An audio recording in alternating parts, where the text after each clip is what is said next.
Hey there! Today we are going to do a simple mental exercise that can help the kids improve their focus, but more importantly, ground themselves on one spot for a longer time. But wait, I see Parth. He looks sad. Come, let's find out what's wrong with him. Hey Parth, what's wrong? You look sad. Oh, Auntie, I can't remember my maths tables. I feel puzzled. Can I teach you a simple mental exercise?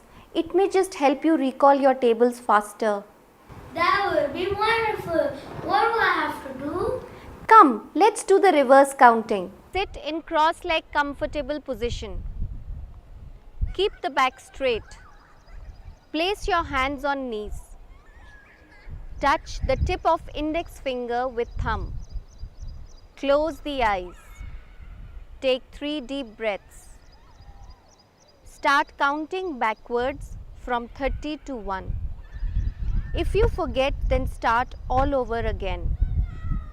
On completion, remain seated. Take 3 deep breaths again and then release the pose. Now slowly open the eyes. Remember Parth, for reverse counting to aid you, you need to do it regularly. Only then it will help you recall your tables faster. Yes, Auntie, I'll practice this every day. Thank you.